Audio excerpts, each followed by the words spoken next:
Welcome to Casual Swinger. If you're under 18, the following podcast is not appropriate for you.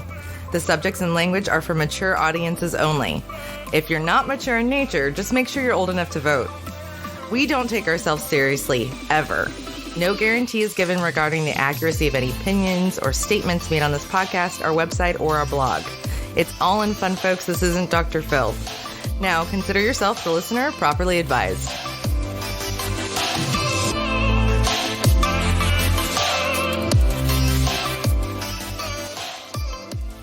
Welcome to Casual Swinger. I'm Mallory. And I'm Mickey. And thank you for joining us today, episode 8. Talk to me, Goose. So what's this episode about, Mickey? Oh, well, all about communication and maybe wingmanning in the lifestyle and, just how you communicate together and really get stuff done. Yeah, I agree. And this goes well with that picture you posted in that stewardess outfit. Oh, that was such a good one. It was so much fun. Yeah, those were fun pictures to take, too. So I enjoyed that. We need to do that again, now. Sounds good to me. Well, thank you, everyone. We are, a few days past Thanksgiving here. And Mickey and I got in a conversation about how the holidays are such a momentum killer for us. Oh, they are, right? I mean, it seems like you just get this enormous gap, right? Because that's that dead zone between Thanksgiving and Christmas. And you're talking to people and everything's going really good because, Halloween is such a high note for people in the lifestyle. Yeah. And then poof. Yeah, it falls off like a cliff, right? And part of that, you got family around, kids are off school. There's a lot of activities as far as like home and family life going on, but at the same time, it's kind of like, I don't know. I'm feeling like there's crickets out there because of the season we're in. Definitely, and in the part of the country we live in, this is vacation central, right? So if you look at SDC, where it tells you people are coming to your area and there's travel plans, there's 500 people coming down here, but that's really not our bag, right? We don't really do travel sex. I've never done it before. It's not off the table, but I don't know that it would allow me the time I needed to connect with somebody to feel my freak. Right. So and everybody's got different styles, right? I mean, competing styles, or if you want to say, and for us, that's probably not a big thing. But, when we talked about Thanksgiving and the holidays, we definitely wanted to talk about one of the things we were thankful for. And for us, that's definitely this community, all the people we've met. Hells yeah. Right? Absolutely. These listeners. But how about a couple other podcasting couples that we've come across, some of which we've actually had a chance to meet in real life, which was super cool. But I think we really can't do a quick shout out without starting with the Priory Society. Love it. Yeah, Isis and Eros. Yeah, they're badass, and they have been super helpful to us in a lot of ways. Totally stole his Spotify icon and iTunes icon from my website, but just those guys were great. C&D from Swingin Down Under, maybe my favorite Aussies ever. And we've never met those guys, but they've just been incredibly supportive. That couple next door, the Swinger Diaries. I mean, they've just been super, really nice people reaching out and being encouraging. Don't forget Torrid Souls. I Never love forget those them. ladies. Yeah, so what Torrid Souls did, and you guys can actually see this for yourselves if you log in and take a look at our website, which is, of course, casualswinger.com. On our events page, you have a calendar, and that calendar has not just what we're up to and where we're going to be, but everybody, like every lifestyle podcasting couple in the business is on our calendar because of Torrid Souls. They put together a group calendar that has everybody's calendar on it. Super cool. I was poking around with it, poking around in it earlier today. Yeah, it's neat, and it's got all kinds of good stuff in it. And speaking of, obviously, with everything going on, why don't we tell some folks about what we've got coming up? Because before we get into, I'm so excited. Talk to me, Goose. So, big announcement: we booked NIN this week, and I am super stoked. I have never been. Mickey has never been, so this is a new event for us. So we will be Naughty New Orleans in July. Raise your hand if you're going as well. Can't wait to meet people, get a feel for New Orleans, because I've never even been to that city before. Oh, like I'm coming unglued. Yeah, this is gonna be crazy. So it's Nadia Nollins, right? Nollins, my bad. We're never going to get it right, and we're country as hell, but we're not Creole. So I don't know how that's going to go, but we are doing Nin in July, which is going to be badass, and we're going to hang out with some of our friends down there, right? Yeah, we have a lot of people that we know that are going to be attending. Average Swingers, are they going to be there? Oh, yeah, they're going. They go every time. Yeah, we love those guys. But then we've got iOS Connections. Yeah, Dirty Pervs. Yeah, they're going to be there. So our friends from Dirty Perv Week are going to be there. And then... potentially Jim and Rachel from the Rascals. True. Yeah, so we may have a couple of Rascals there. So we got a lot of really cool stuff going on at NIN. And then, of course, we have, speaking of the Rascals, we have the trips. Yay! We have 2 trips coming up this winter and spring. So end of February, beginning of March, we're heading back to Hito with the Rascals and then going again in the middle of May. Yeah, and, so speaking of Hito, I think Swinger Diaries covered a trip to Hito, and they had a very differing perspective from what we had. That is true. That is true. And there are some points I do agree with. I do too, actually. Mm-hmm. And I think that was the thing, right? On its face, like I wanted to kind of puff up and defend my place and be like, oh, I'm mad at you guys. But I'm really not, because they were really fair and they didn't like it. And I get it. It's not their bag. It's not everybody's bag. No. I think some of the things that they experienced were not representative of the experience that we help people have. Yeah, and that kind of made me sad because being the nurturer that I am, I kept feeling like, well, if I was there, I could have helped you or could have shown you the side of Hito that I know and love. But to each their own. It is. It is. And I think, Jay and Angie the other day, I was talking to Jay Sunday morning, and I think they're not going to go back, and they did go with us. Yeah. So I think it's to each their own, and everybody's got to do their own thing. But I do recommend, hey, if you guys have listened to what we had to say about Hito in our last episode, and you think maybe we were too positive, there's another side to that coin, and that's the Swinger Diaries. Sure, absolutely. It was a great episode, and I think that they were really honest and fair, and as much as I wanted to beat up on them about it, I don't think I can, because some of the stuff they said spot on. Yeah, and everyone's entitled to their opinions and their own experiences, and it's a huge investment. I don't care if you're going to Desire Pearl or Hito or hell, Tahiti. It's a big and financial investment. God, yes, it is, and costly. Yeah. And time, too. Exactly. How much vacation do you have? Yeah. What, a week and a half? Right, that might as well be gold. But so we've got some really crazy stuff coming on, here soon with the trips and obviously NIN. But check out our calendar. Oh, what you got? Definitely. New Year's Eve. Oh yeah. We're going home for New Year's Eve, so we're heading back to Northern Virginia after Christmas. So we are going to show our faces at our old stomping ground. Taboo social club there in Catonsville, which is near Baltimore. So maybe what we ought to do is let our listeners know, keep track of Twitter, keep track of us maybe on here on Casual Swinger, and we'll let you know what day we're going to be at Twitter. What day we're going to be at Taboo. You're so cute. But that's what I get for reading and talking at the same time. But hey, you guys definitely check out Taboo if you haven't done it before. We love those guys, and they got a super cool thing going on up there. But yeah. And again, raise your hand if you are going to be attending that event New Year's Eve. You're in the area, you're a listener, let us know.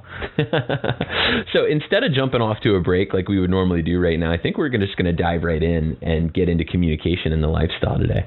Yes, so I agree. Let's talk do to this. me, Goose. By the way, one of my favorite movies of all time, and when I saw her in this stewardess outfit, I'm like, oh, yeah, I'm using that picture. You're welcome. That was for fetish night, so. Yeah, you were wearing crotchless panties with it, too. I think you got a good video. I did. You wearing those while you were going to town. Come in handy twice. See what I did there? I got it. Handy. All right. Anyway, so we're going to talk about, when Talk to Me Goose, we're talking about how to be a great wingman for your partner. And being a great wingman for your partner doesn't just mean, helping them do something that either doesn't involve you or involves somebody else. Sometimes it's just about communicating, right? Absolutely. I think that's the core net of all the conversations we have around relationships, not just lifestyle, is communication. And that's key. Do you think that it's possible for somebody to be in the lifestyle, or a couple to be in the lifestyle, and have poor communication? No, I don't. I think that's a recipe for failure. Yeah, I think so too. I think what you get is you got one person who's chasing the brass ring and the other person who's trying to keep up. Yeah, right? potentially. So what are the two things that make a great communicator? First, you have to be a good speaker, which means being honest, speaking your mind, and not just hanging back, hoping that whatever you're doing appeases your partner. Right. But the other side is also being a good listener. So you have to have equal parts of both.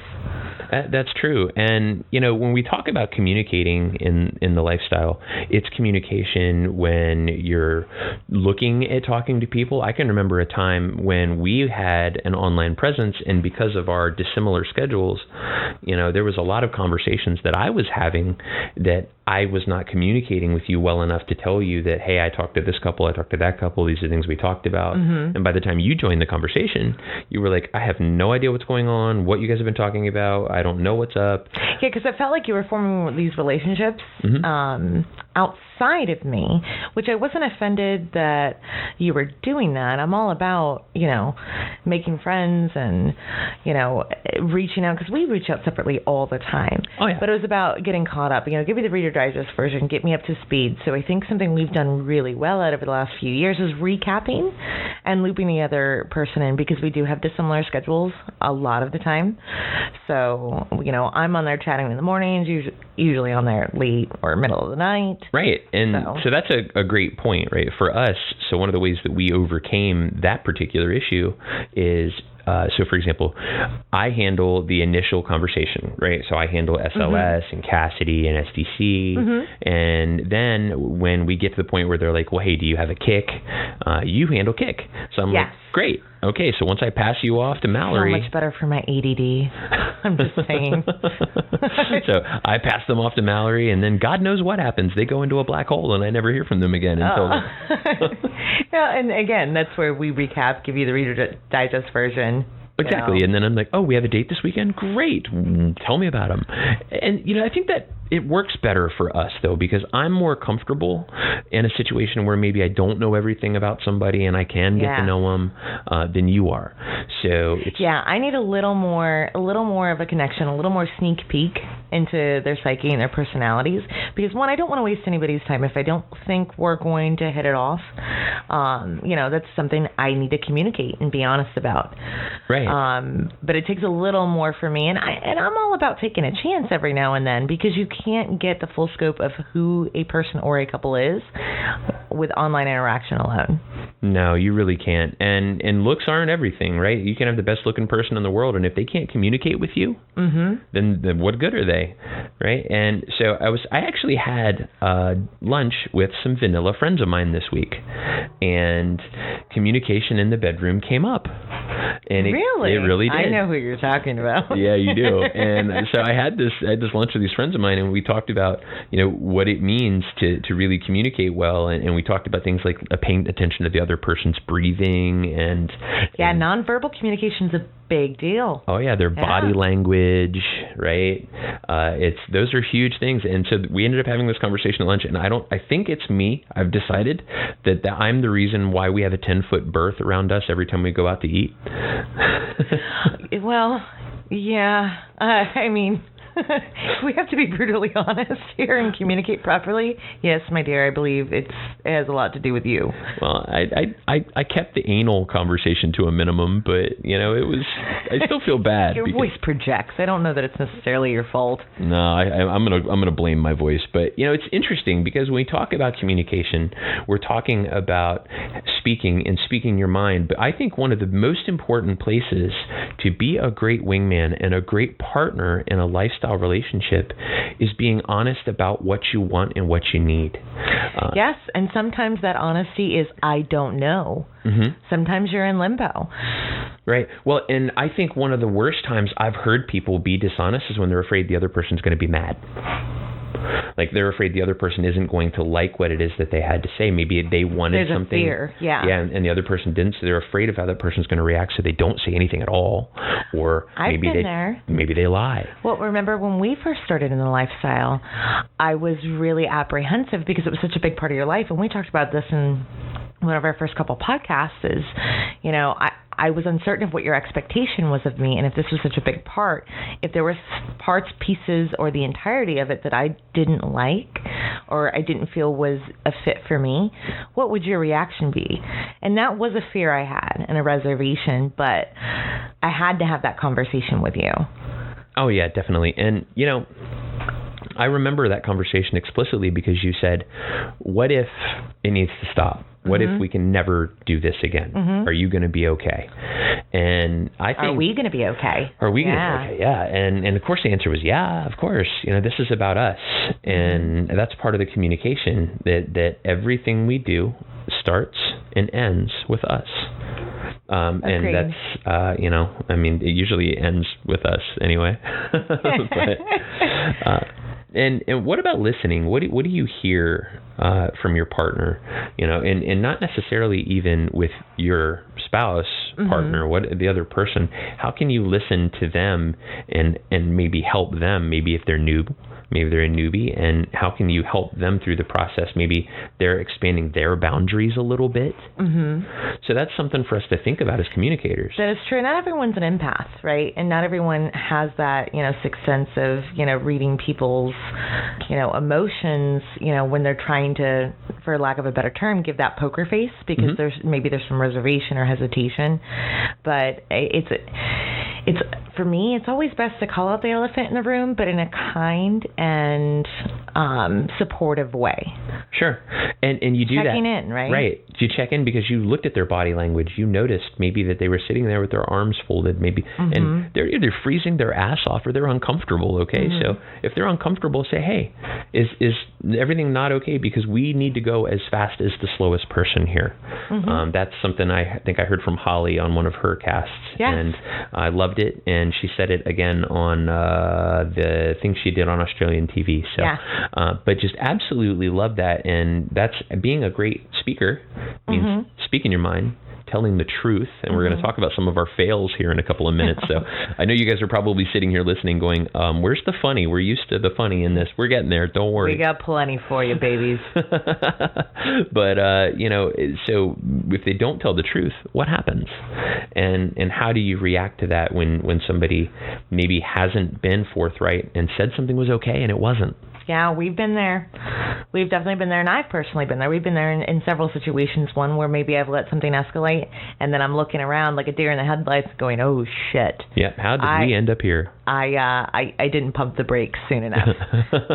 And the other side of it is when people communicate to you, and they're not honest, and then you end up in a situation where it's very uncomfortable. Like, we had an experience with a unicorn. Oh, yeah. Well, that's our, I think that's probably our, that's one of our last stories for today we'll get to. But yeah, she was poor communicator or maybe just a liar, but we'll touch base on that. We'll touch base on that in a few. But anyway, that's kind of where we're at with how you communicate. But what happens when you're a great communicator and you fail anyway?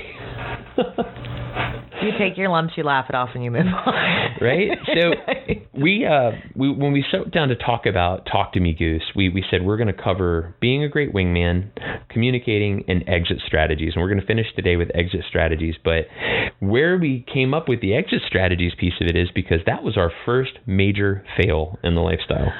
One of them, yes. And it was very, very early on. And I'm going to take the heat for this one. This one's all your fault. Man, that was... Oh, dude, I'm so sorry. I still feel bad about that. Well, they never talked to us again, so that was probably not the worst thing. Because, no, probably not.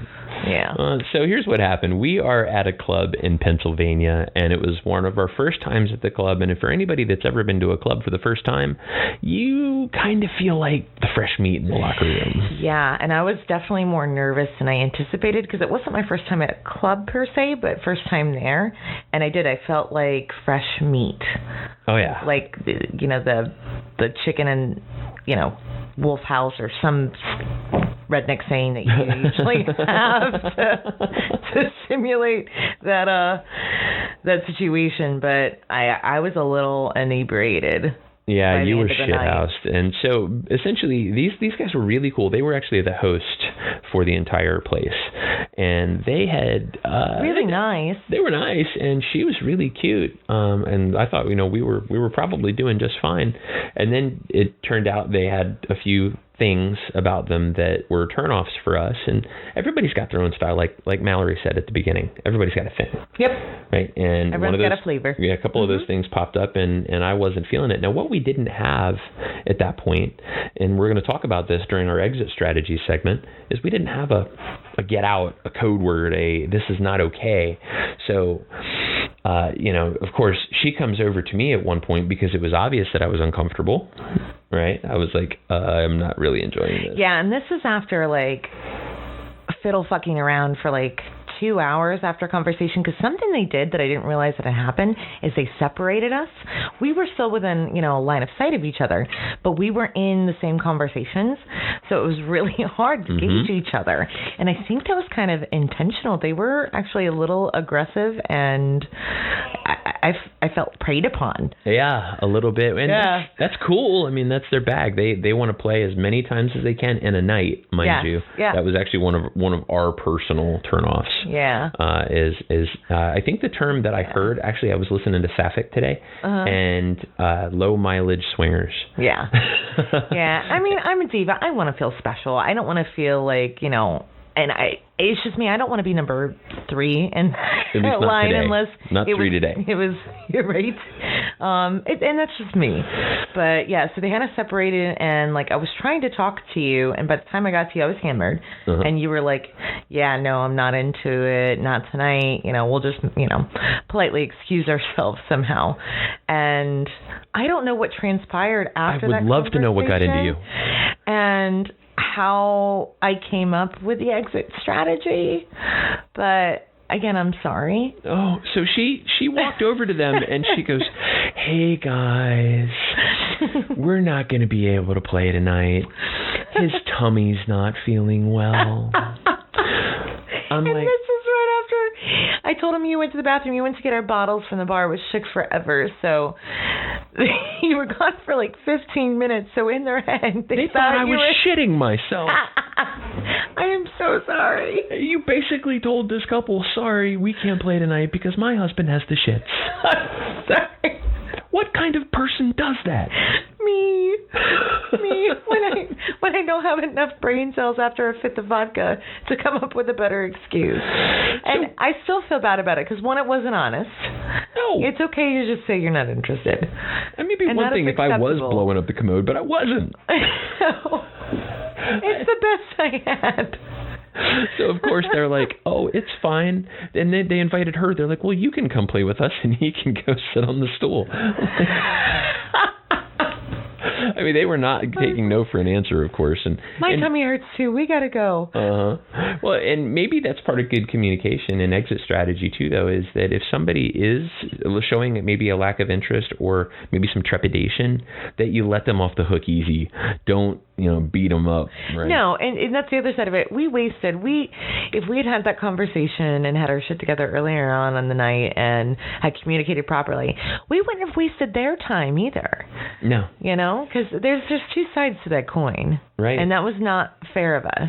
So. No. Well, and we were having a great time, and that really wasn't necessarily the issue. I think we ended up hanging out with them again later and still had fun. Still said no, but still had fun. Yes, correct. But it's funny because that was not the only time that we had a fail by kind of lack of communication on our part, leading to an experience with the wrong couple. No, it's definitely not. You're talking about the mortician and the lab. The Mad Ratter. The Mad Ratter. Oh, I forgot about that. Oh. That was their handle. Yeah, we didn't know this. So we met them at Taboo. We did, and it was just a fluke meeting. We ended up at the bar, and they were standing next to us, struck up a conversation, and it was hilarious. We were having a great time. Yeah, they seemed really cool, and everything was pretty neat, except, I guess it came out somewhere along the line that she was a mortician part-time, or he was. No, she was the laboratory. Oh, she experimented on rats. She experimented on animals. Animals in general. Which we're like, I'm totally a tree hugger and fluffy animal She's a crunchy lover, bitch. and I am. So immediately I was like, if I just didn't know that. If I just didn't know that, but we found all that stuff out Well, yeah, and we still weren't full swap back then, right? I mean, we were still kind of feeling things out. Yeah, we did same room, like watching each other play, and had the rest of that conversation afterwards because we played kind of early in the evening. I want to say just after a few hours after talking to them, but again, we didn't like do a full swap or anything. And she's telling us this stuff, and they were very excited to hang out with us again. And trying to get out of the conversation, I look over at him and I go, "So what do you do?" He goes, "I'm a mortician." And I'm going, "Fuck, this is getting better." Right? Holy shit. So, do you stuff the rats after? It was a little weird, right? It was a little awkward because, one, I never met anyone who had either of those professions, and two, it just wasn't a graceful conversation after all of that, because then you and I were on a totally different page than they were, because we again did not fully communicate and weren't honest. We kind of played coy, and we were just really busy for a few weeks after that. Right. And they ended up emailing our work emails. Oh my God, I forgot about that. Do you remember that? Because we handed out our business card. I gave them my business card. Amateur rookie shit here. You want to talk about big fail? Oh, yeah. I forgot about that fail. And then not only did they email me at work, but they emailed me at work and said, "We had a great time in and out of the bedroom." Yes.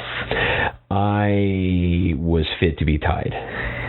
And, on one hand, you can't, be mad at them for doing that. Like, I would hope someone would have common sense not to say or do that. But at the same time, there was no restrictions. It was never, verbalized that you can't. I didn't say don't email me at work. Because you handed them a business card. It was with my phone number on it, though. That was the point. And but here's the thing. Here's where the communication breakdown happened and why this is a communication fail. Because you know what? Morticians might be the coolest fucking people in the whole wide world. And you might experiment on animals because you don't have a fucking soul. But cool, that's your job, right? It's what you get paid to do. But our fail was that we didn't communicate with each other, that maybe we weren't both totally on the same page. So both of us thought we were taking one for the team. Yes. Which we Yes, exactly. Because I was like, oh, they're cool, and we were having fun, and we were both, as couples, we were both very new, so how things transpired made sense, but yeah, I was on board because I thought you were on board, and you were on board because you thought I was on board. Right, and that's a fail. Yeah, that is a fail, and it's big time. And of course, it ends up being a fail because there's communication problems with us and them after the fact. We weren't as honest as we should have been. We weren't as forthcoming as we should have been.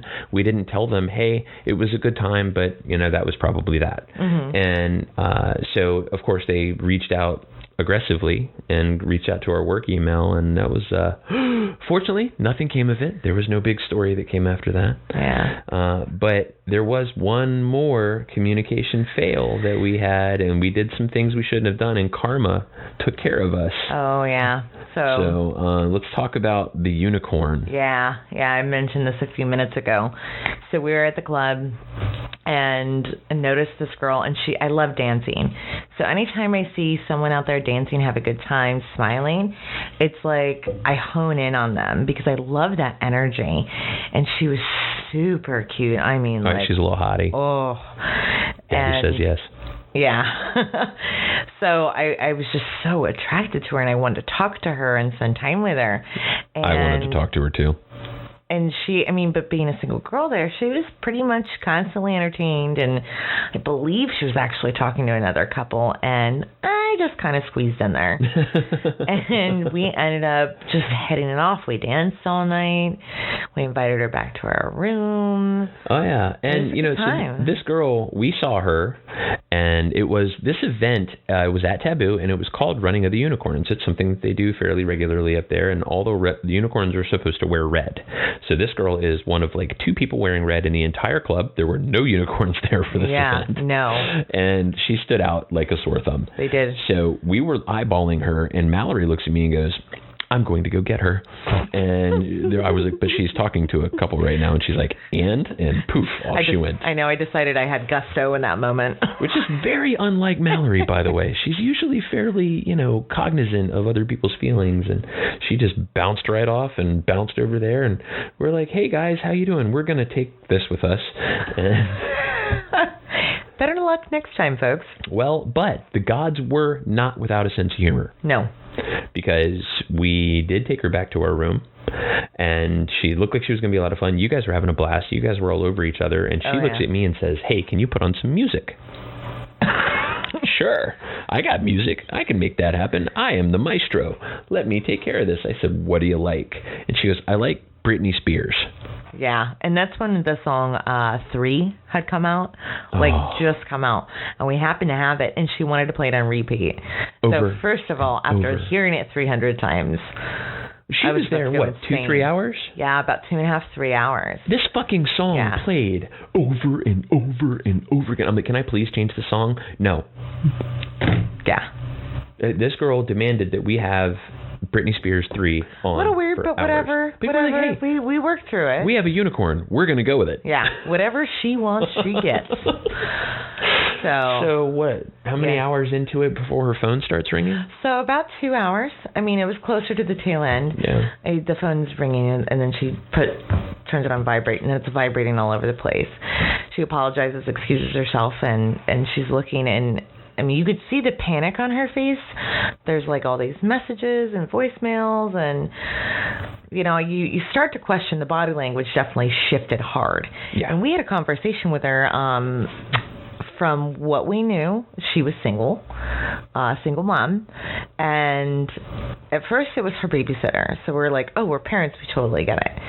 And then it was her neighbor. Mm-hmm. And then it was a friend. And then it was a friend. And it's just 3 o'clock in the morning, guys. This is not 2 o'clock. I was like, is there an emergency? Do you need to go? Do you need our help? And she's like, no. So finally, she kind of breaks the surface with a bit of truth, because at this point, I don't care how inebriated we may or may not have been, but I mean, between you and I, we have a couple brain cells rubbed together. We knew something wasn't right. No, it was definitely not right. Something was broken. And if she finally comes out and says, "It's my husband," we were like, whoa. Oh, man. So I went from concern and hoping that, everything's okay, and, wanting to, is your kid sick, anything I can do for you, to going, oh, fuck you, dude. Yeah, because she had told us she was single. We'd asked specifically, like, are you... That's not cool. And if she were married playing alone, totally fine. That's, I think, being a unicorn is one of the things that you have on your fantasy list, right, Melanie? Oh, absolutely. So it's not something that would have bothered us at all. No. But she lied. Yeah. And it was like, okay, this evening is over. Yeah, I was really hurt by that. Really hurt, because I haven't had a lot of experience in my life with situations like that, and I was visibly upset, and I tried to mask it as much as possible, but I was not okay after that. No, it was a bit of a breach of trust, right? Very much so. We were having a good time, but that is not how the lifestyle gods paid us back, is it? No, not even close. How did we get paid back by that? We had SARS like 2 weeks. It was like the worst bronchitis, pneumonia either of us have ever had. I mean, she got us so sick. So sick, like 2 rounds of antibiotics, and like I'm calling every doctor under the sun to make sure that there's nothing that antibiotics can't kill at this point. Oh yeah, we were even safe. with every precaution we took. At this point, I'm like, I had decided I couldn't trust her as far as I could throw her, so I ran the gamut. That's what scared me more than anything else, than just the blatant lie about her situation, was if you're going to lie about something like that, what else do I know about you? Yeah, well, I mean... And I'm a germaphobe. I inspected for crotch crickets. Oh, my God. I'm just saying. So, I mean, and there are other places that we should communicate and think, right? And other stuff has happened to us, right? I mean, think about the first time that you went out on your own. We were at the resort, and you couldn't find me for an hour, right? Oh, man. So, we were so excited and so scared. So I went and played by myself for the first time ever. And it was with a guy. And it was amazing. And, I told Mickey where I was going to be. This is his room number. And, just in case, something something happens or whatever it was. Like in my head, I was totally prepared. So things go down. It's fantastic. I cannot wait to tell Mickey all about it because he gets off on the story. So I go back to our room and Mickey's not there. I go to the beach and Mickey's not there, and I'm going, holy shit, I didn't even think to ask him where to meet after this. I didn't know when you were coming back. It was an hour and a half. I'm like running around going, has anyone seen my husband? I was in a hot tub in somebody's room. Yeah. Which wasn't a big deal, but I'm going, this was stupid. Yeah, I was hanging out, shooting the shit and having fun, which, pretty much is what I do. Yeah. But that's just it. We should have communicated before you left, and it would have made things a lot easier for you and a lot less scary for you because you didn't know if I was mad. You didn't know if I was upset. Yeah, because that was the first time it ever happened, and I was excited, but I also wanted to gauge and make sure, everything's cool, because it's all about coming back together at the end of whatever it is we're doing. That's exactly right. And so we'll end this segment with one very important piece of information, and then I will let Mallory tell you all the great ways you can get a hold of us. But make sure you have a thick skin. Because part of communicating is being willing to accept what your partner has to say. And it can help you avoid some of these fails that we've talked about in the last 30 minutes. It can help you avoid hurt feelings. It can help you avoid situations that you'd really rather not be a part of, right? And I think the best way to do that is say, you're not going to hurt me by being honest with me. Yes. So just tell me what's up. And, I would rather a couple that we met, and it hasn't happened, knock on wood, but I'd rather them say, hey, we think she's gorgeous and we like you, but she's not into you, but we still all want to hang out, and maybe the girls can play, or maybe this, maybe that. I'd rather have some level of honesty than have somebody feel uncomfortable, because, as part of, the greater consent conversation that we've all been having in the lifestyle lately, you do ask before you touch somebody. You do make sure somebody wants you to. They still have to tell you they don't want you to. So yeah. Have a thick skin and tell people. Say, hey, I'm in, or I'm not.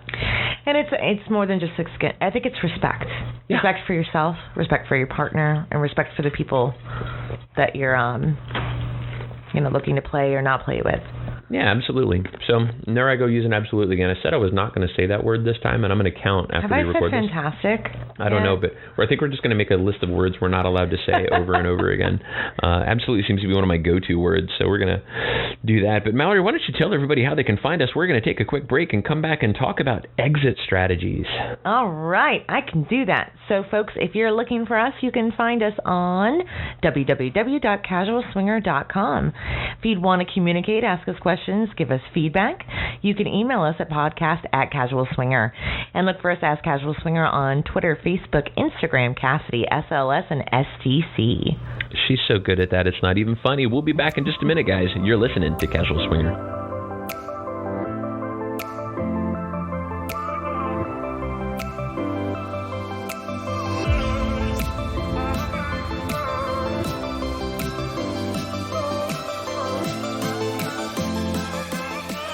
All right, everybody, welcome back to Casual Swinger. So we're going to talk a little bit about exit strategies. What are exit strategies? So it's a way to communicate verbally or non-verbally when you and your partner are or are not interested in the couple or the person that you're pursuing or being pursued by. Right, but it could also be maybe that, hey, let's get out of here, right? Do you want to move on with the evening, right?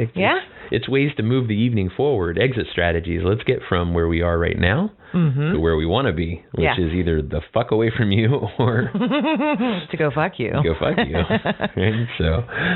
And so for us, the most common way that we talk about exit strategies, and it doesn't matter which way, we have code words that we use. We do, and we came up with this after some of our fails. Big fails. And in my opinion, it was pretty genius. Yeah, I think it was. It was your idea, so it had to be genius. Yeah, myself a little pat on the back. Right. But yeah, we have a code word, and I don't mind saying it on the air. Do you? No, not at all. No. Of course, they don't pay us. Yeah. So back in the day, we used to drink beer, and we're have a little bit of redneck in us, I suppose. You had a little redneck in you on the regular. But Coors Light was a beer that was pretty commonly found in our household. Yeah. So we're usually at a bar or an environment that serves alcohol, so we came up with the phrase, would you like a Coors Light? And a yes or no would be the answer to the situation. Are you into these people? Are you ready to move on? Are you comfortable? It worked in really many of those scenarios, and it was an easy way to not be blunt in front of the company that we were entertaining at the time. Oh yeah. And as I became a bourbon drinker and you became a bourbon drinker, it became a lot easier. Yeah. Because then it was like, oh, you guys are switching to beer, huh? That was the conversation. Yes, exactly. People had no idea. No idea. And it was so undercover, and we still use it to this day. We use it as jokes more often than not nowadays, because I think we've been doing this so long that I can tell by looking at somebody if they're going to fit in your wheelhouse. You don't surprise me very often. That's true. And I'm very good about raising my hand or, finding a way to communicate that with you if it is a curveball. That's true. And when something does come up that's out of the usual, and you can usually tell by my body language. Right? Yeah. How about your safe word? Parsnips. So we'll have to tell that story sometime. But it's the words you use, and it's important that you use them. When we finished the last segment, we talked about having a thick skin and not being afraid to communicate. Using your words is super important, and finding some words that you can use to communicate together to make sure that the other person knows that you are or you are not down with what's going on if you don't have another way to communicate. Mm-hmm. So, of course, ours is, you want a Coors Light.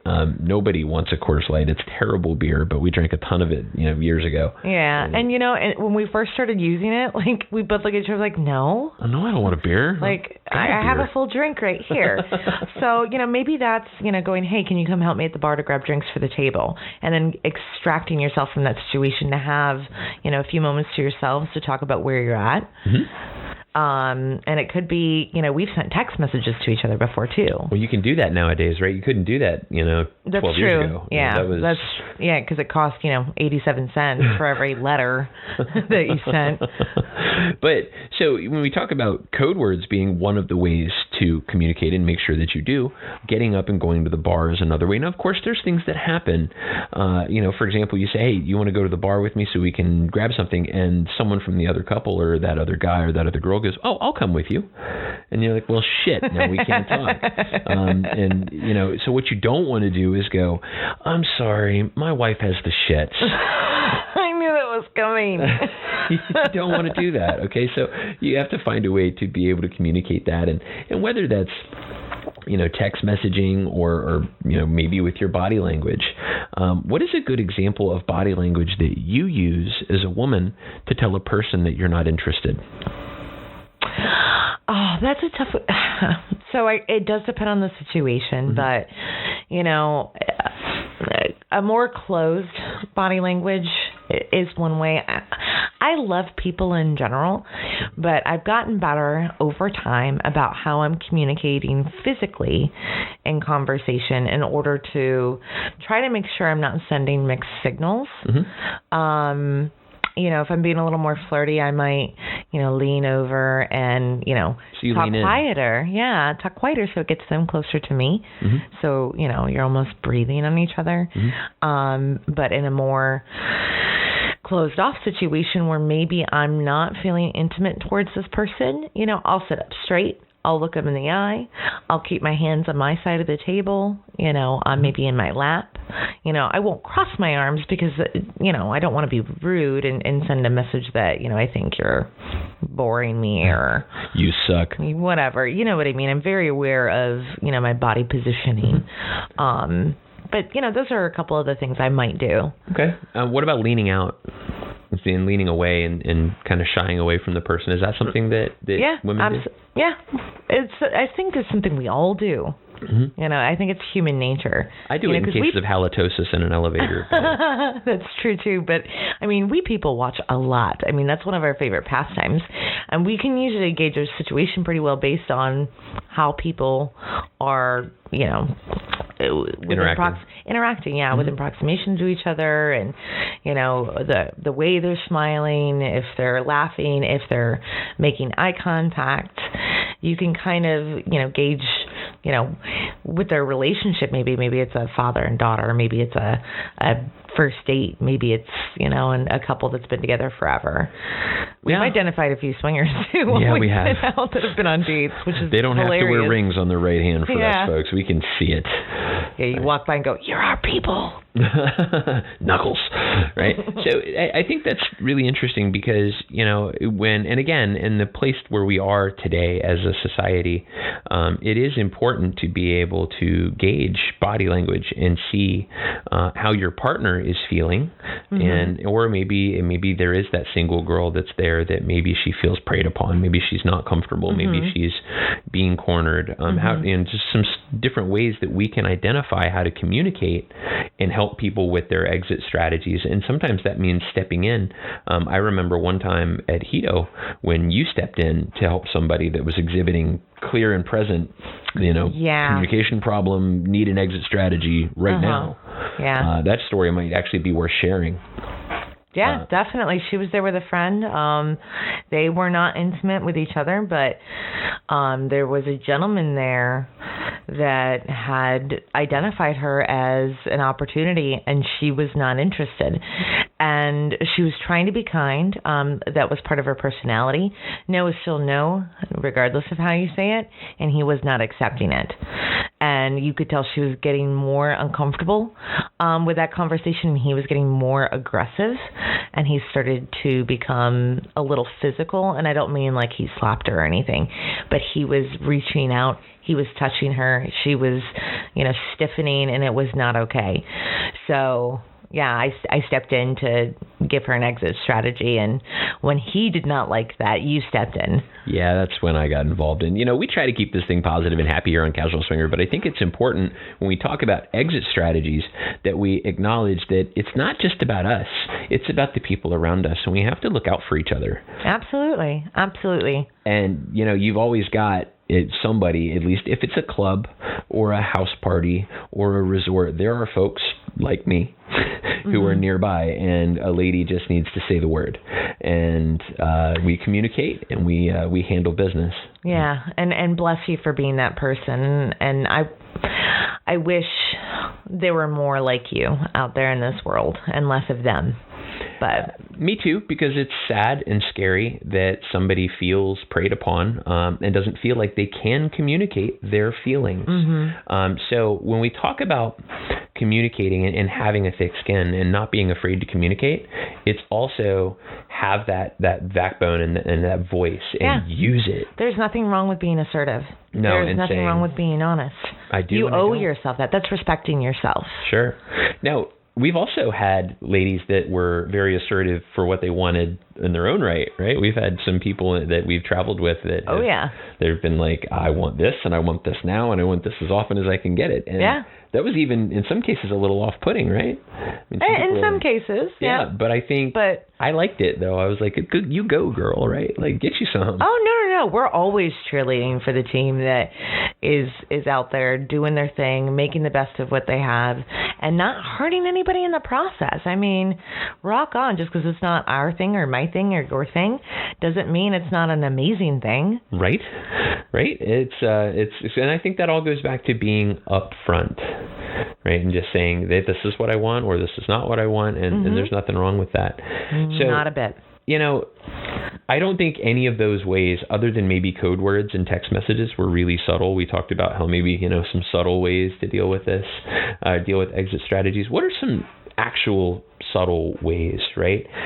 One of the things that I thought of was, in times where maybe we've invited some friends over to the conversation and made it more of a group conversation, a little less intimate, and turned the interaction away from something we knew we didn't want. And maybe that's because it wasn't a good time maybe we didn't know where their heads were at, but we wanted them to know ours weren't. Yes.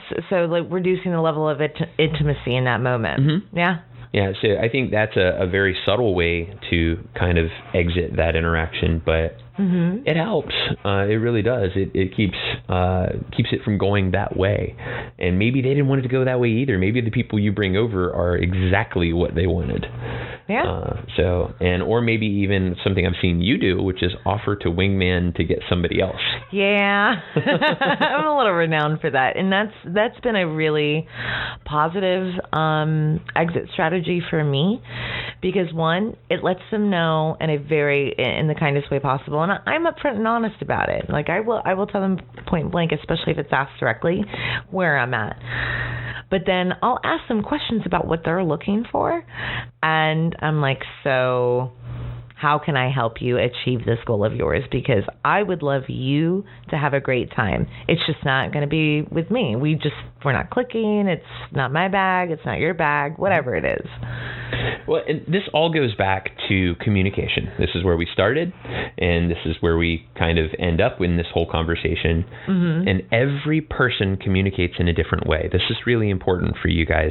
So this is where, I go, Mickey, turn on work mode. And basically what happens here is every person has their own style of communication.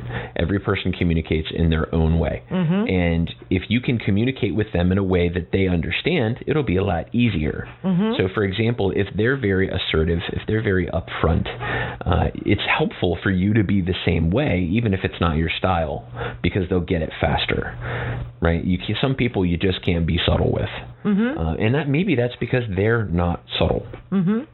And that does make it a lot easier to maybe it's an exit strategy, or maybe it's to get what you want. I was talking to a friend of mine just this morning, and one of the things that we talked about was how difficult it was to communicate today versus how it was years ago when we were younger, and dating, and how difficult it is for some people, because we're both married guys.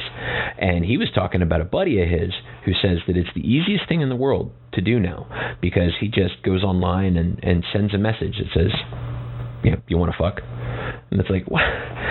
How does that work? That never worked for me. That never worked for me. Takes the art out of it in some ways. Is that really how Tinder works? Because, whoever came up with that. Yeah. But obviously, that's not how it works in the lifestyle. You do have to communicate. You do have to work with each other. So what about communicating in other ways? So we've got body language and code words. We've got trips to the bar, text messaging. That's all exit strategies. What about photos? We've seen a lot of people that want to communicate through photos and talk about the things that they're interested in and how active they are. Do you think that photos are an effective means of communication when we're talking about online and trying to express who you are as people? I think it can be. I think it is an expression of them. And so here's the other side of it, though. It's most photos, you're putting your best foot forward, right? It's like a billboard or an advertisement. Mm-hmm. And so, yes, it can be, especially if you're talking to somebody, like, for instance, I was chatting with somebody who's into bondage. So I got a few of those photos. So, yeah, I mean, they're definitely letting me know what they're into. But I don't know. I don't know if it's effective. What do you think? I think that it definitely shows. So, for example, when you are talking to somebody and you exchange pictures, and the first 4 pictures they send you are raunchy, right? That's where their head's at, right? That they want to get straight to the sex, right? That maybe if they send you a couple of fun pictures, or something that's a little more laid back, maybe they're the type. So you're talking about setting the tone. Yeah, a little bit. I think it sets the tone for the conversation, at least initially, and then of course as you progress, I know in some of the relationships that we've had, you've exchanged photos with them, and they go up and down, right? I mean, some of the good ones, some of the some are tame. I'm a little bit of a tease too. So. Oh, I don't think anybody that's seen our SDC or SLS doesn't know you're a tease. So that's not too bad, but there's a lot to communicating. There's a lot to deciding, how to communicate together to accomplish your goal. If that goal is to further the evening, if that goal is to end the evening, you still have to decide a little bit ahead of time how you're going to do it. And so you guys are on the same page to make it easy if it's a code word or something like that. But you also have to listen, right? We said at the beginning, to be a great communicator, you have to be a great speaker and a great listener. Yes. And to do those things, to be a great speaker and a great listener, that means you have to pay attention. You have to see the other person. right? I mean, and maybe even in an uncomfortable situation, like when you were on the middle of a dance floor saving some poor girl from a douchebag, right? If I didn't see you, if I wasn't watching you, if I wasn't paying attention. Oh, yeah, I made sure I had line of sight to you. Yeah. Something was going down. Right. So I think that all of these things kind of summed up in a total for you guys, our listeners, are Talk to Me. That's the whole title, Talk to Me, Goose. It's so cute. Tell me what's up. Tell me how you're feeling. Tell me what you're thinking. If we're in the bedroom and we're alone together, I can listen to you breathe, but I can't listen to you breathe in a crowded bar. Nope. I need you to be upfront, and I need you to not be afraid to hurt my feelings and say, I don't want this. I know you think she's the bee's knees, but you can't have her. Yeah, well, that goes both ways. And, sometimes there's, you agree to disagree in some situations where you're into somebody and I'm not into somebody, but that doesn't mean that's off the table for us. That's but right. That's all about communicating. I just showed everybody that I'm an old fart and used the term bee's knees. Yeah, what are you, 80? I know, right? I live in Florida. That's true.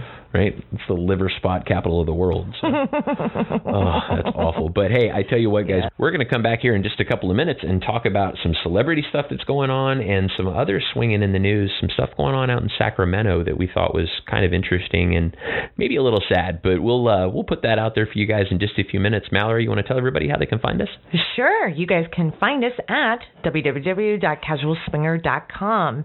You can also find us as Casual Swinger on Instagram, Facebook, Twitter, SLS, Cassidy, and SCC. She's still better at that than I am. Guys, we'll be right back after the break. You're listening to Casual Swinger.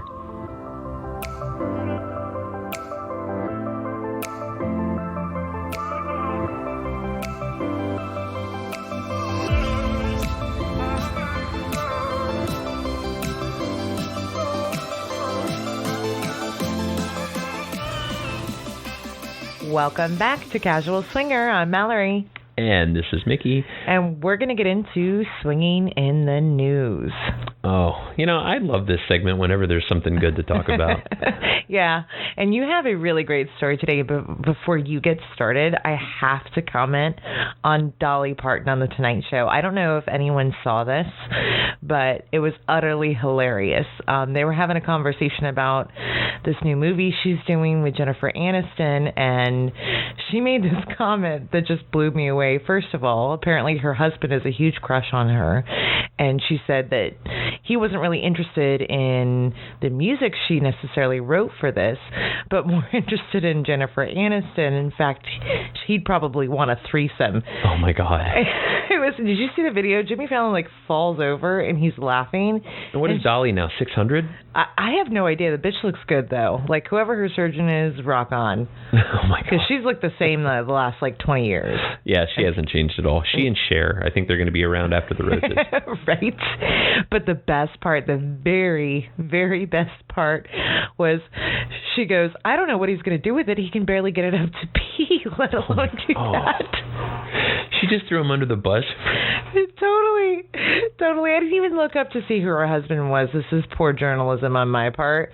But I mean, it's been all over, my social media feeds, and it's just hysterical. I think it's really interesting, though, that the world goes crazy when a star mentions a threesome. It's kind of funny because that 20 years ago, I don't know that would ever have been mentioned on live TV, especially something like the Tonight Show. Oh, yeah. It's How been taboo implied, would that be? Right? It's been implied, but never out there like that. So I find it crazy that maybe that shows how much Puritan is left in us, right? That maybe part of us is still on the Mayflower. That's a great analogy. We just haven't quite gotten past it yet. Yeah, not completely, but because she's not a spring chicken, and for her to make a comment like that, and she's always kind of been more of a boss. Her and Betty White, I freaking adore. Well, apparently those two are the same age. So. Yeah, pretty close. Well, and they're both eternal because Betty White has also cheated death for the last 20 years. I had her in the Deadpool last year and lost. So. Don't you dare. Well, I'm just saying. I mean, she is 1,000, her and Yoda. Oh, geez. But anyway. We digress. Yeah, so Mickey found this great story about a quote-unquote swinger club out in Sacramento. Yeah, so this story comes to us, we tend to crawl and look around for this kind of information, and the reason I thought this one was interesting is because, swing clubs get shut down all the time, and I think it sucks. I think that it's not fair. I think that there are a lot of alternative lifestyles that are perfectly acceptable, and people don't have an issue with it, but lifestyle and swinging is still a problem for some people, and again, the Puritan in us is strong, especially in the really, really, really rightful. Right. And these guys, what I thought was interesting, so this place is called, if you want to Google it, it's called Polyurban Studios. And Polyurban Studios was in the Del Paso Heights area of Sacramento. It was shut down just like about a week ago, so it was just shut down recently. And it was shut down by law enforcement and city council and community activists who were so pissed off that these people had the audacity to have a swing club. And I guess, there's probably some local laws. Okay. So we were talking about this before we started recording. Mm-hmm. Do you think it had to do with any morality laws that possibly exist out there? Well, because we live next to a county, not in the county, mm-hmm. next to a county who had morality laws. And before we moved, we found out about them and we went, forget that. That's not happening. It's utterly ridiculous. Well, and it's funny because that particular county in Florida is so bad. Their sheriff actually went after the owner of a website back in the day that was called Now That's Fucked Up, was the name of the website. And he put him in jail. The man didn't even live in Florida. The man lived in another state. But because residents of his county could access it, the judge actually let him prosecute. And they actually brought him up on charges and convicted him of a felony in Florida. Wow. For a website that he ran. That's insane. So do you think this was maybe the case in Sacramento? I think that it had to have something to do with it. They had to have legal precedent, but the legal precedent that I think is more interesting. And I think this is more interesting, and I'm really hoping something comes of this, is freedom of religion. That's true, because they are registered as a church. Yes, they are. They are registered as an adult motivational and life skills center, but they're also a church. So Polyurban Studios was a church.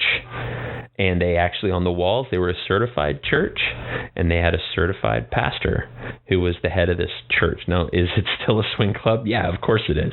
I mean, that's the crazy part about it, right? But so was it next to a main road, open windows? No, no windows on the building.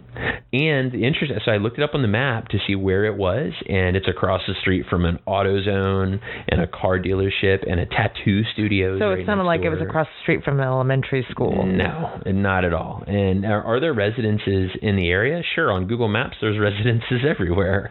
But these are people, there's a McDonald's, there's things around, but by looking at this building from the outside, looking at it from the news story, there's nothing that told you what was going on there unless somebody had been in and then left and told the story. And at that point, I think, again, why is this swinging in the news for us? Because, first of all, what a great idea, right? They said, you can't do this. And they went, well, what if we made it a church? I think that's awesome. That's enterprising. It's kind of genius. It's a great loophole if that's what they were looking for. Well, and they really weren't just doing lifestyle-only stuff. They really were looking to bring lifestyle-oriented, like-minded people together. So they had lessons on the world of Eros every day, so daily lessons. So it was a training center. But they also had movies and yoga and Zumba and football.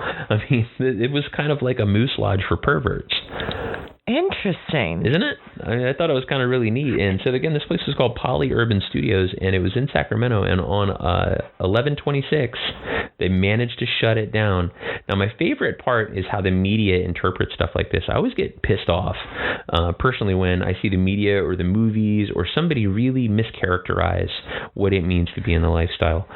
It's kind of like akin to the Weather Channel where they're fighting the wind and some dude's just walking like doo-doo-doo in the background. Right. So in this particular case, the name of the story was Neighbors Outraged Over Alleged Sex Club. Well, they quoted one person, so that's not neighbors. No, you're correct. That's neighbor. Neighbor outraged. Yeah, two sources is the rule of thumb, right? Exactly. Yeah, so neighbor outraged. And that neighbor said, we don't want that type of stuff in our neighborhood. Well, my thought and what I have to say to her, folks, is I'm really sorry she's not getting laid because she doesn't want this sort of stuff in her neighborhood. What I'm interested in is how they brought this to court, right? Because now this is a legal precedent. Yeah, it is now. This actually changes things. It so could. If I were an owner or a proprietor of anything lifestyle-oriented in that area, I'd be dotting my I's and crossing my T's. Yeah, well, apparently the pastor's name is Big Ray. So hopefully Big Ray has What up, Big Ray? Yeah, what up, Big Ray? Nice work, dude. But I wonder how long they were in operation for and what the actual complaint was other than I don't like their lifestyle or, how they choose to live their lives. Well, and, historically, at least from what I can see in the United States, California kind of leads the way in liberalism and, in alternative lifestyles. People, California tends to be a little more open-minded than a lot of other places. And I'm surprised. Do. And this in is a lot the state capital. Yeah, and a lot of legal ways. I mean, there's been things that California has spearheaded. Yeah. And, I got to imagine that these city councilmen and these law enforcement agents, yes, I'm sure there was something illegal that they were doing by having these activities there, but they had to know that they have a shitstorm coming their way because they just shut down a church. And I'm sorry, it's a church if that's part of what they do as their ethos of being a church. It is what it is. It's freedom of religion. So I'm interested to see where this goes. Me too. I think we're going to follow the story pretty closely because I'm wondering what kind of appeals or if this will be escalated because which court did it go to? Do you know? It didn't go to a court at all. The city shut this down. So this hasn't been to court yet. This has only been going on in the month of November. So we tend to watch this kind of stuff around the country and look for things that we think are interesting. And again, lifestyle clubs get shut down all the time by cities. And a lot of times, so what you'll find in some parts, North Carolina is a great example, the whole state, on-premise clubs pretty much don't exist there, right? That's just not a thing. So when you're talking about places like Florida, places like Maryland, you can get away with having on-prem. Pennsylvania. On Pennsylvania, you can't swing a dead cat without hitting a swing club. But there are just tons of ways and places to do this sort of thing in certain states. But in some states, there's nothing. Yeah. Right? Virginia would be a great example. There's nothing. So... what's the rule? What's the law, like you said? And more importantly, can that law be circumvented by opening a religious establishment with a bona fide religion, which it appears these guys at least did for a while? Well, I mean, if Pastafarian can become a religion, do you remember that? I do. 15 years ago, the guy with the colander on his head? Yeah, he was Pastafarian.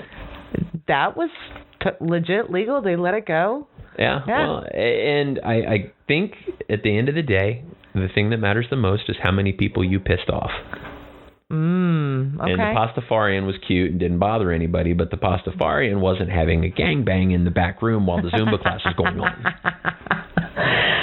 So I'm interested to see what it is. We'd love to know what you guys think, right? So reach back out to us and tell us what your thoughts are on this story. What happens if a church actually has lifestyle-oriented activities as part of what it does? I am going to reach out to the spiritual swingers and ask them what their thoughts are on it. Oh, that's a good call. Right, because those guys are religious and their lifestyle. So I'm interested to hear what their thoughts are on this very story. So I'm going to reach out to them. If they happen to hear this podcast, don't be shy. Reach out. What up, guys? But let us know what you think about this. Let us know what you think about our conversation about communication and exit strategies and all the other stuff we talked about today. Yeah, and let us know if you guys are going to be in any of the areas we're traveling to New Year's Eve at Taboo in Maryland. Right. I'm looking forward to that. Yeah. Jamaica in February and May. And don't forget, Naughty and Nolans in July. Well, we have so much fun hanging out with you guys. And we're going to be back with you here in just 2 weeks. We'll get you one more time before Christmas. So we'll come back and play Christmassy music or something for the next one. That sounds fantastic. I love Christmas. I know you do. And I have heard enough of this shit already. All right. Why don't you tell everybody how they can find us and we'll get out of here. All right, guys. Again, www.casual casualswinger.com is the website. You can find the new calendar that's updated by Torrid Souls on there. We are Casual Swinger just about everywhere, so find us on Twitter, Facebook, Instagram, Cassidy, SLS, and STC. We love you guys. Thanks for joining us today. Take it easy.